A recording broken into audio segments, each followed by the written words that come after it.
بسم اللہ الرحمن الرحیم یرید اللہ بکم اليسر ولا یرید بکم العسر۔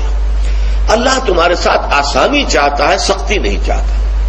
یہ اصل میں کیوں کہا ہے اس کی وجہ سمجھ لیجئے۔ آج بھی آپ کو اپنے ہاں ایسے لوگ مل جائیں گے جن کا تقویٰ کا تصور اتنا غلط ہو گیا ہے کہ 104 درجے کا بخار ہے، روزہ چھوڑنے کو تیار نہیں۔ بھلے آدمیوں، اللہ نے تمہیں ایک رخصت دی ہوئی ہے تو خام خواہ اپنے اوپر یہ شدت کیوں لے رہے ہو؟ لیکن لیتے ہیں، روزہ چھوڑنے کو تیار، روزہ قضا نہیں کروں گا۔ سفر پر جا رہے ہیں اور روزہ قضا کرنے کو تیار نہیں۔ ایک موقع پر ایک غزوے کے دوران ایسا ہوا کہ کچھ لوگوں نے روزہ رکھا ہوا تھا، لیکن وہ اتنے یوں سمجھیے مزمحل ہو گئے کہ جب پڑاؤ پر پہنچے تو جن کا روزہ نہیں تھا انہوں نے تو بڑی چاق و چوبند طریقے سے خیمے نصب کیے، سارا بندوبست کیا، اور یہ جا کر بے سود ہو کر بے ہوش ہو کر گر پڑے۔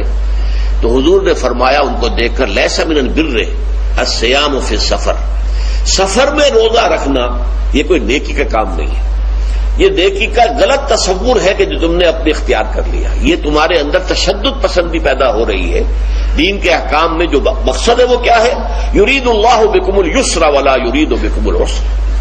اسی پر عمل کرتے ہوئے حضور نے فرمایا ہے کہ جو بھی علماء دین ہیں یا جو رہنمایان دین ہیں ان کا کام کیا ہے؟ آپ نے فرمایا یسروا ولا تعسروا، دیکھو آسانیاں پیدا کرو، سختیاں پیدا نہ کرو۔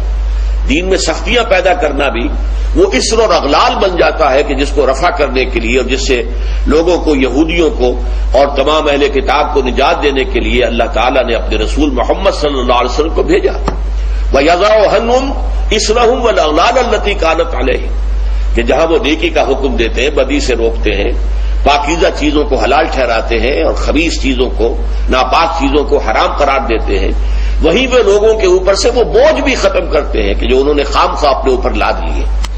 تو ان میں سے یہ بھی ہے کہ یہ نیکی کا کام نہیں ہے کہ آپ سفر میں ہیں اور روزہ رکھ رہے ہیں۔ یرید اللہ بکم اليسر ولا یرید بکم العسر وَلِتُكْمِلُوا الْعِدَّةَ، لیکن یہ بات واضح رہے کہ اب تمہارے لیے تعداد کو پورا کرنا لازم ہے۔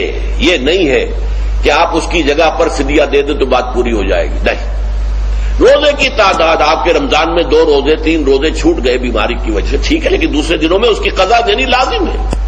وہ روزے رکھنے جو ہے آپ پر لازم ہے، ان کا کوئی بدل جو ہے وہ فدیہ نہیں ہو سکتا۔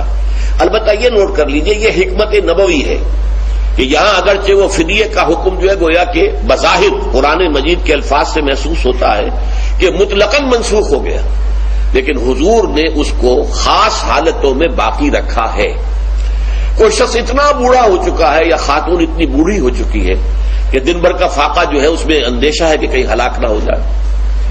کوئی مریض ہے، مرد ہے یا عورت ہے، وہ ڈائبٹیز کی مریضہ ہے، اس کو وہ شوگر کا مرض ہے اور وہ اس کو برداشت نہیں کر سکتی، شوگر لیول بہت نیچے ہو جائے تو موت واقع ہو سکتی۔ کوئی ایسا مریض ہے جس کو مرض سے شفا پانے کی اب کوئی امید ہے ہی نہیں کہ میں مرض سے شفا پا جاؤں گا یا پا جاؤں گی تو اس کے بعد میں روزہ مکمل کر دوں گی، نہیں۔ ایسے لوگوں کے لیے حضور نے اس رعایت کو برقرار رکھا ہے کہ ایسے لوگ اگر ایک مسکین کو کھانا کھلا دیں تو یہ فدیہ بن جائے گا۔ لیکن جو بھی شخص صحت مند ہو اور صحت کی توقع رکھتا ہو اور جو شخص بھی طاقت رکھتا ہو روزے کا قضا کر دینے کا، اس کے لیے لازم ہے کہ روزوں کی قضا کرے۔ وَلِتُكْمِلُوا الْعِدَّةَ وَلِتُكَبِّرُوا اللَّهَ عَلَى مَا هَدَاكُمْ، اور تاکہ تم اللہ کی کبریائی کا اعلان کرو اس چیز پر کہ جو اس نے تمہیں ہدایت عطا فرمائی ہے۔ اب اس کا ایک تو ظاہر ہے کہ جب روزے ختم ہوتے ہیں عید الفطر میں، تکبیر، اضافی تکبیرات کے ساتھ 2 رکعتیں ہیں جو ہم ادا کرتے ہیں۔ احناف کے نزدیک 6 اضافی تکبیرات ہیں اور اہل حدیث کے نزدیک 12 ہیں، لیکن تکبیرات ہیں اضافی۔ اور یہ کہ جاتے ہوئے اور آتے ہوئے عید کے لیے آپ جا رہے ہیں تو تکبیرات پڑھتے ہوئے جائیے، واپس آ رہے ہیں تکبیر پڑھتے ہوئے آئیے، اور یہ بھی کہ جاتے ہوئے راستہ کوئی اور، آتے ہوئے راستہ کوئی اور اختیار کیجئے تاکہ پورا شہر، پوری بستی جو ہے تکبیر کی آواز سے گونج جائے۔ یہ ظاہر ہے۔ باطن اس کا کیا ہوگا؟ اللہ کی کبریائی کا اعلان کرو، اللہ کی کبریائی کو نافذ کرنے کی کوشش کرو۔ جب اللہ نے تمہیں ہدایت دے دی ہے، تمہیں اپنے دین حق سے نواز دیا ہے، اب تمہارا فرض ہے کہ اس کو قائم کرو، اس کے لیے جد و جہد کرو، اس کے لیے تن من دھن لگاؤ، اس کے لیے جان اور مال سے جہاد کرو۔